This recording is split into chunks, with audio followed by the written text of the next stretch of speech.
नमस्कार, मैं शीतल शर्मा और आप देख रहे हैं 4 बजे की दमदार डिबेट बात भारत की, जिसमें आज हम बात करेंगे पश्चिम बंगाल में छिड़े आरक्षण पर घमासान को लेकर। देश में जरा एक तरफ लोकसभा के चुनाव चल रहे हैं तो वहीं दूसरी तरफ पश्चिम बंगाल में कोलकाता हाईकोर्ट ने 2010 के बाद दिए गए सारे ओबीसी सर्टिफिकेट को रद्द करने का आदेश दिया, जिसको लेकर पश्चिम बंगाल की मुख्यमंत्री ममता बनर्जी ने इस फैसले को मानने से इनकार कर दिया है। हालांकि इस पूरे मामले को लेकर गृह मंत्री अमित शाह समेत बीजेपी के दिग्गज नेताओं ने ममता बनर्जी पर जमकर निशाना साधा है। चलिए आपको बताते हैं जरा कोर्ट ने इस पूरे मामले को लेकर क्या कहा है, क्या कुछ फैसले उन्होंने बताए हैं, क्या कुछ फैसले उन्होंने सुनाए हैं और ममता बनर्जी ने इस पे किस तरह से मना किया है और सीधे हाईकोर्ट के फैसले को मना किया है, इनकार कर दिया है कि हम किसी के आदेश को नहीं मानेंगे। जिसका भी आदेश आया है वो उसके घर पे रहेगा, हम किसी भी आदेश को मानने के लिए तैयार नहीं हैं। अब पूरे देश के अंदर इस पूरे मामले को लेकर जो है वो सियासी संग्राम छिड़ गया है। बंगाल के अंदर कहीं ना कहीं अब इस मामले पर राजनीति भी हो रही है कि आखिर ममता बनर्जी जो है वो किस तरह से ये कहीं ना कहीं इस पूरे मामले को लेकर जो है वो इनकार कर रही है। कोलकाता हाईकोर्ट का क्या पूरा मामला आया है, इस पर फैसला है। 2012 में ममता सरकार ने कानून लागू किया था। सरकारी नौकरियों में ओबीसी के लिए आरक्षण, इसके लिए कुछ प्रावधानों को हाईकोर्ट में चुनौती दी थी।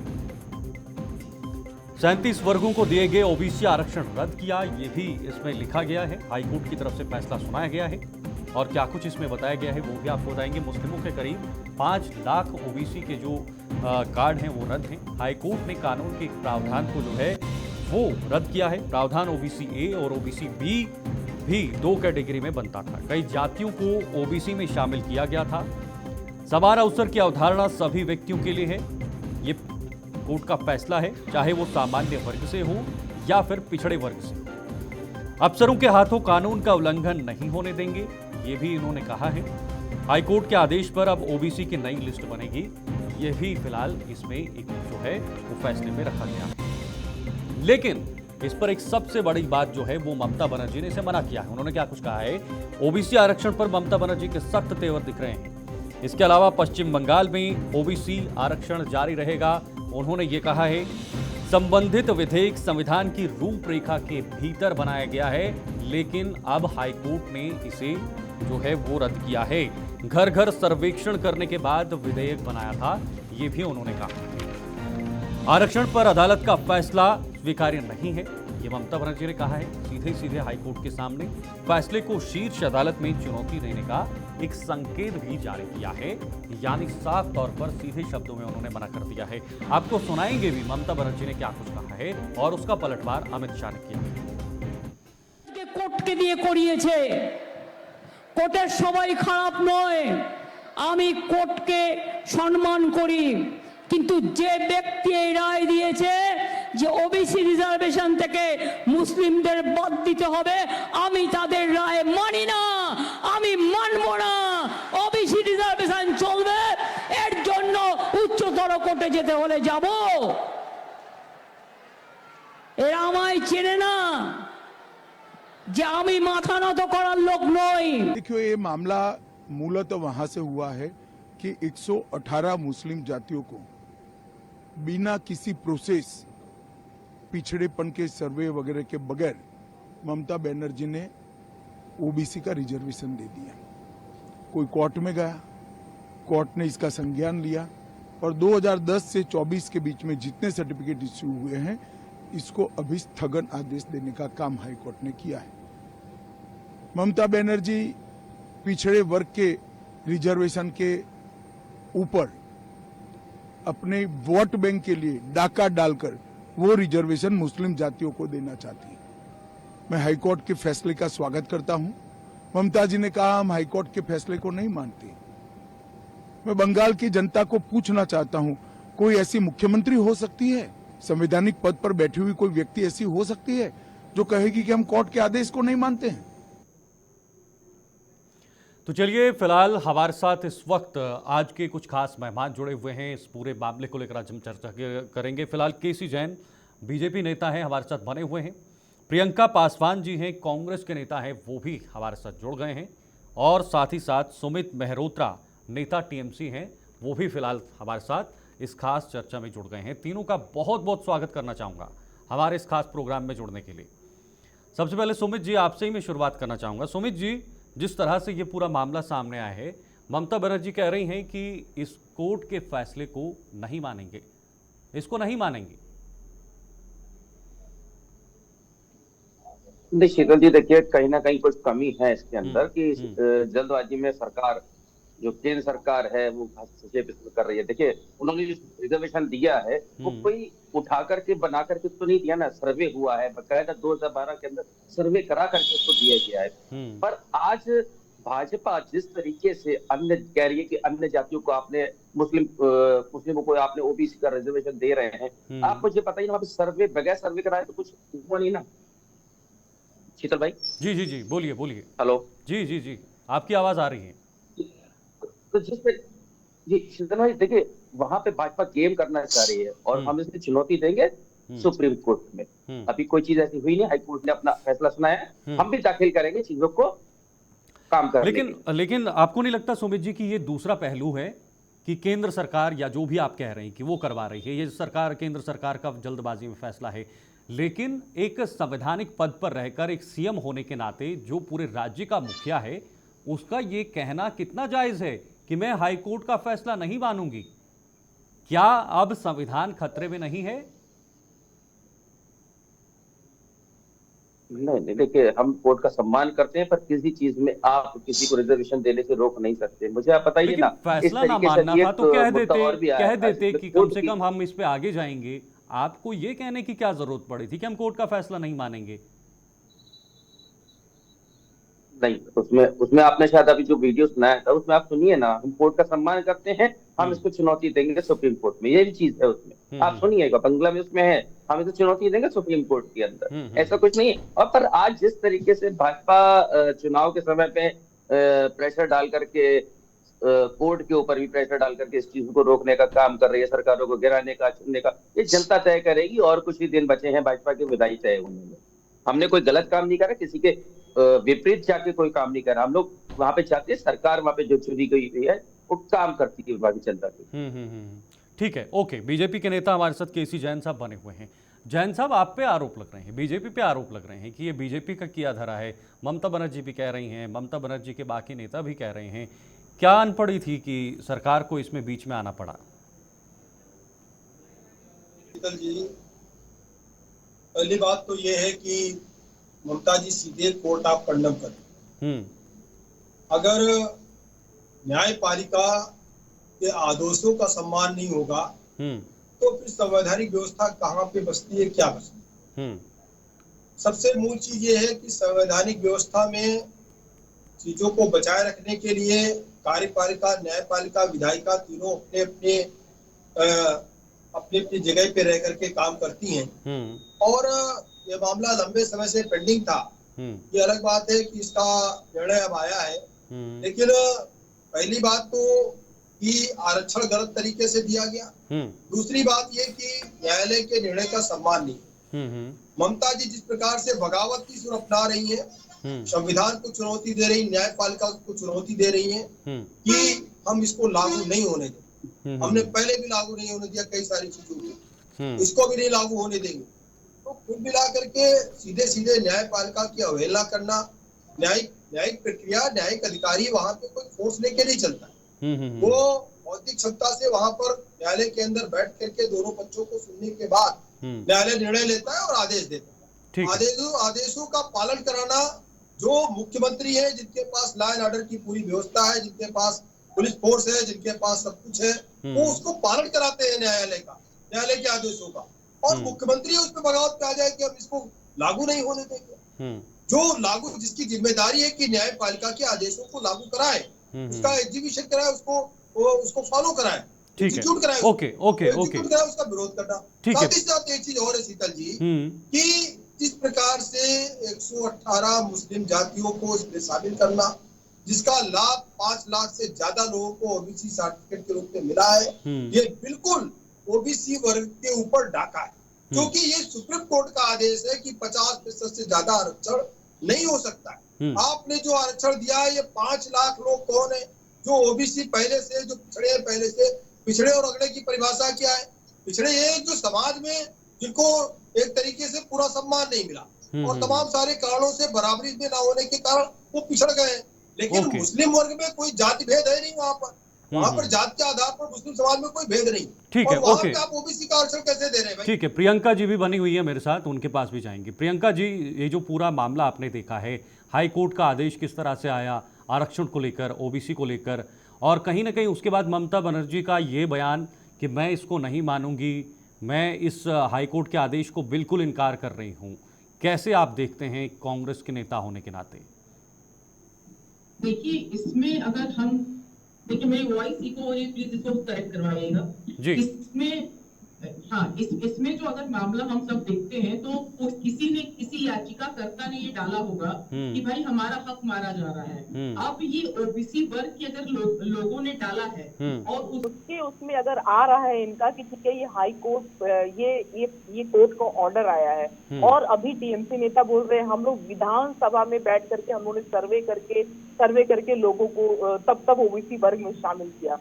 अब यहाँ पे जो बीजेपी प्रवक्ता हैं वो बोल रहे हैं कि न्यायपालिका का हनन हो रहा है, वो बोल रहे हैं नहीं मान रहे हैं। लेकिन यहाँ अगर कई चीजों को अगर हम देखते हैं तो एक तरफ जहाँ सीएए कानून है जो बाहरी को ला करके हम हिंदू का सर्टिफिकेट दे रहे हैं, हिंदू भारतीय बना रहे हैं, इसको आप देख सकते हैं। ये तो राज्य का मामला है। जब आप बाहरी लोगों को ला करके आप उनको भारतीयता या हिंदू मतलब भारतीयता या हिंदू उनको बना रहे हैं जो बाहर के हिंदू हैं, तो ये भी इस नजर से भी अगर देखें तो लेकिन बीजेपी जो कह रही है कि ओबीसी का आरक्षण मुसलमानों को दिया जा रहा है, ये एक डाका डाल रहे हैं, उनको फायदा दे रहे हैं, इस पर आप सहमत हैं? नहीं, देखिए, अगर ऐसा है तो ये वाकई गलत है, ये तो नहीं होना चाहिए। और कोई भी पिछड़े वर्ग का या SC/ST वर्ग का कोई भी इंसान ये बर्दाश्त नहीं करेगा, चाहे कोई भी सरकार हो, चाहे बीजेपी की सरकार हो, कांग्रेस की सरकार हो, बीएसपी की हो, सपा को की, केजरीवाल की हो, ये कोई भी SC/ST या ओबीसी वर्ग का ये चीजें मानने को बिल्कुल नहीं तैयार है। और शायद इसीलिए इस तरह की याचिका वहां दायर की गई है। लेकिन अगर यही याचिका बीजेपी वालों ने दायर की है तो ठीक है, इसका भी वो आप सुप्रीम कोर्ट में जाके करें, अपने पक्ष को जितना मजबूत रखेंगे अपने पक्ष में न्याय आएगा, तो आप सुप्रीम कोर्ट जाकर अपील कर सकते हैं। लेकिन जैसे सीएए का मामला है, इसको भी इसी तरह दे सकते हैं कि आप जानबूझकर और बाहर के हिंदुओं को यहाँ लाके आप बसा रहे हैं, जो आप बोल रहे हैं कि बाहर वो है उनको यहाँ लाके बसा रहे हैं। और ठीक है, ओके, मुझे ब्रेक पर जाना है प्रियंका जी। वहां भी ये बोल रहे हैं कि ये भी गलत तरीका है। ठीक है, मैं आपका जवाब केसी जैन जी से लूंगा, लेकिन पहले मुझे जैन साहब एक ब्रेक पे जाना पड़ेगा। ब्रेक के बाद मैं तुरंत आपके पास लौटूंगा और इस पूरी बात का जवाब भी लूंगा। वक्त एक छोटे से ब्रेक का है।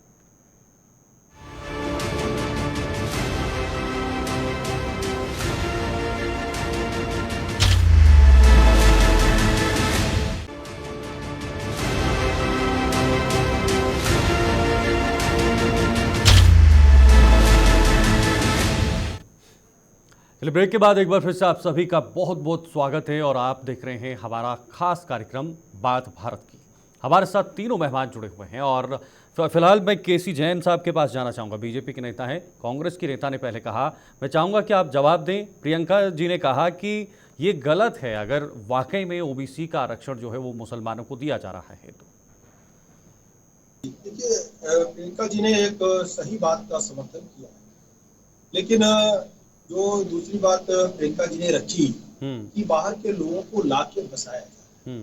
पहली बात तो ये कि सीए के द्वारा जो लोग 2010 के पहले भारत देश में आ चुके उनको नागरिकता देने का काम हम करें।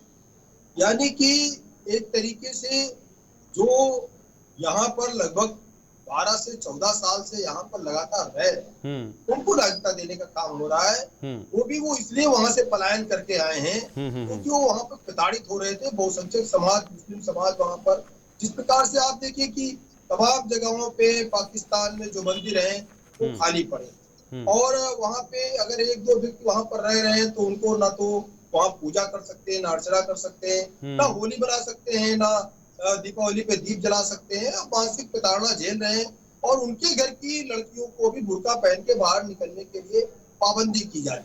ऐसे में वो लोग पलायन करके कब आ गए 12 से 14 साल पहले यहाँ पर आ गए, सब कुछ छोड़ छाड़ के वहां से आ गए। यहाँ पे ठेला लगा करके, चाय की दुकान लगा करके, टुक्कड़ पे किसी तरीके से गुमटी लगा करके इसी तरीके से जीवन यापन कर रहे हैं। तो उनको आप नागरिकता देने का कैसे काम हो कह रहा है। सकते हैं, एक तरफ आप कहते हैं कि रोहिंग्या मुसलमान यहाँ आ रहे हैं और अभी आप बोल रहे हैं वो एक हिंदू हैं जो यहाँ आए हैं, तो आप खुद पहले नहीं, देखिए मुसलमान है या हिंदू भारत है। देश और दूसरी बात EWS जो है, EWS है वो कहाँ तक संवैधानिक है, EWS है वो कहाँ तक संवैधानिक है, मुझे बताइए। EWS जो आप लोगों ने दिया है, जो आरक्षण का जो तरीका है, आरक्षण का तरीका है, जो गरीबों से जो कई सालों से उनको किसी प्रकार का अधिकार नहीं मिला है, लेकिन EWS तो ऐसा नहीं है, EWS तो ऐसा नहीं है, EWS तो ऐसा नहीं है। EWS के बारे में बताइए आप, EWS के बारे में बताइए, सहिष्णुता के साथ पेश आया है। सहिष्णुता का मतलब ये नहीं है EWS के बारे में बताइए, EWS के बारे में बताइए, EWS के बारे में बताइए, EWS किसके आधार पे दिया गया है? हमारे भाई वहाँ प्रताड़ित अरे होते रहे, आप चाहती हैं। EWS किस आधार पे दिया गया है? जो पलायन करके आए हैं। और एक चीज समझ लीजिए प्रियंका जी, ये कानून बहुत पहले से है कि अगर कोई नागरिकता मांगता है उसको हम नागरिकता दे सकते हैं। ये कानून बहुत पहले से संशोधन ये किया गया है, जो प्रताड़ित होकर के यहाँ पर रह रहे हैं, जो यहाँ पर रह रहे हैं, अभी तक आपको क्यों नहीं निकाला? देखिए 2010 से पहले कोई 20 साल से रह रहा है, कोई 30 साल से रह रहा है, अगर वो हमारा हिंदू भाई है, अपने हिंदू भाई के लिए कहीं कोई जगह नहीं है, उसको जगह कहाँ मिलेगी? भारत देश में जगह नहीं मिलेगी। राम कृष्ण की धरती पर, राम कृष्ण की धरती पर भगवान राम के मानने वालों को जगह नहीं मिलेगी। किसको जगह मिलेगी? हिंदू मुस्लिम आप कर रही है, हिंदू मुस्लिम कांग्रेस कर रही है, कांग्रेस को रोहिंग्या मुसलमानों को बसाने में कोई दिक्कत नहीं है। दिक्कत आप हो रही है हिंदू भाई बहनों से, अपने भाई बहनों से आपको दिक्कत हो रही है, हिंदू भाई बहनों से, रोहिंग्या मुसलमानों से कांग्रेस को कोई दिक्कत नहीं है, कट्टरपंथी लोगों से कोई दिक्कत नहीं है। दिक्कत किससे? दिक्कत है अपने भाई बहनों से। किससे? जो 2010 से पहले से यहाँ आ चुके हैं। पहले पूरी चीज जान लीजिए, जनता के अंदर भ्रम मत फैलाइए। 2010 से पहले से जो आ चुके हैं, जो प्रताड़ित है, अगर राम की धरती पर, भगवान कृष्ण की धरती पर भगवान राम को मानने वाला नहीं रहेगा, कौन रहेगा? किसके लिए भारत भूमि? भारत भूमि किसके लिए है? महावीर को मानने भारत भूमि उन आतंकवादियों के लिए है क्या? यहाँ पे उन आतंकवादियों के लिए है? गौरी और दिलरवी के लिए है क्या? वो अकलता जो यहाँ आकर बस गए और यहाँ पर 30 करोड़ की आबादी कर लिए, उनके लिए जगह है क्या? देखिए आप भाई बहनों के लिए नहीं है। करते हैं ना, ये चीजें बहुत पहले से होती आ रही है। जो यहाँ पे 10-20 साल से रह रहे हैं उनको इस आधार पे दिया जा सकता है नागरिकता कि हाँ उनके पुरखे यहाँ थे या 10 साल से वो यहाँ रह रहे हैं। तो ये आप लोग कोई नया काम नहीं करे। अब ये बताइए, गलत बात है ये। नहीं जो ये पहले भी होता है। हम अपने भाई बहनों को नागरिकता दे रहे हैं। आप लोग अपने देश के भगवान कृष्ण की धरती पर रोहिंग्या मुसलमान रहेंगे क्या? रोहिंग्या मुसलमान यहाँ के रहेंगे? ठीक है, वापस लाइएगा। सुमित मेहरोत्रा भी कुछ बताना चाहते हैं, उनके पास भी जाना चाहेंगे। ठीक है, दोनों को रोकना चाहूंगा, केसी जैन साहब, प्रियंका पासवान जी, आपको भी रोकना चाहूंगा। फिलहाल सुमित मेहरोत्रा जी भी हमारे साथ बने हुए हैं। सुमित जी, मेरा सीधा आपसे सवाल रहेगा कि अब बीजेपी पूरी तरह से जो है वो पलटवार कर रही है, ममता बनर्जी पर निशाना साध रही है कि आखिर ममता बनर्जी ने एक संवैधानिक फैसले को कैसे इनकार किया है। लोकसभा के चुनाव भी चल रहे हैं, आने वाले समय में कहीं दिक्कत तो ना खड़े करे ममता बनर्जी के लिए और टीएमसी के लिए? शीतल भाई अभी हमारे भाजपा के प्रवक्ता साहब केसी जैन साहब अभी कह रहे थे रोहिंग्या मुसलमान, तो हमें आप एक बात बताइए ना, आप 10 साल हो गए आपको सत्ता में बैठे, रोहिंग्या मुसलमानों का आपके पास डाटा तो होगा, कितने लोग आए हैं, कितने लोग बाहर गए हैं, डाटा तो आपके पास होगा ना, वो आप सार्वजनिक करिए ना, क्यों नहीं करते हैं? अरे जो विषय है उस पे रहिए आप। आपने 118 लोगों को क्यों नहीं, जो ओबीसी में शामिल किया, आप लोग ओबीसी का हक मारने का काम क्यों किया आपने? साहब, आप लोग केवल व्यवस्था खराब करने पे लगे हुए हैं कि रोहिंग्या व्यवस्था खराब कर रहा है। कौन से रोहिंग्या आ गए? हाई कोर्ट व्यवस्था खराब कर रहा है। कितने लोग आए हैं? हाई कोर्ट ने व्यवस्था खराब कर रखी है, आप ये कह रहे हैं? व्यवस्था खराब की है। केंद्र में 10 साल से बीजेपी आज तक रोहिंग्या के बारे में नहीं पता कर पाई। अरे केंद्र में 10 साल से बीजेपी रोहिंग्या के बारे में नहीं पता कर पाई। मुझे एक बात बताइए सुमित जी,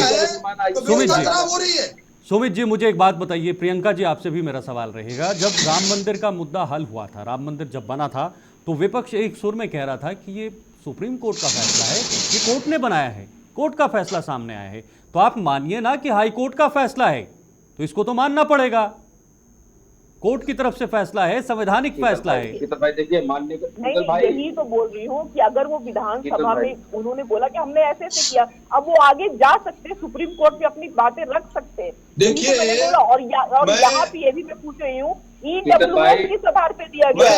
EWS किस आधार पे दिया इन्होंने? अगर गरीब वर्ग बहुत सालों से है, किस आधार पे दिया गया? अपनी बात को रखने का पूरा समय मिलता है। ठीक है, एक एक करके बोलिएगा ना, ऐसे नहीं समझ पाएंगे प्रियंका जी। हाई कोर्ट का फैसला केवल रिट डालने से नहीं आ जाता है, ठीक है, दोनों पक्षों को सुना जाता है। जैन साहब, मेरे पास समय नहीं है, समय खत्म हो गया है, उसके बाद ही निर्णय आता है। जी, समय खत्म हो गया है, ऐसे करेंगे तो लोग नहीं समझ पाएंगे। बहुत बहुत शुक्रिया आप सभी का, केसी जैन साहब, प्रियंका जी आपका भी बहुत बहुत शुक्रिया। समय नहीं है, माफी चाहूंगा आपसे, और साथ ही साथ जो तीसरे हमारे साथ मेहमान सुमित जी थे, उनका भी बहुत बहुत शुक्रिया। फिलहाल आरक्षण पर जो है वो मुद्दा गरमा गया है। बंगाल के अंदर जिस तरह से ममता बनर्जी ने ये बयान दिया है, और उसके बाद बीजेपी पूरी तरह से ममता बनर्जी को जो है वो घेरते हुए नजर आ रही है। आने वाले समय में लोकसभा चुनाव पर इसका कितना असर पड़ेगा, इस पूरे मामले को लेकर क्या रंग दिखाई देगा, ये देखना भी बेहद दिलचस्प है। फिलहाल के लिए इतना ही, दीजिए इजाजत, नमस्कार।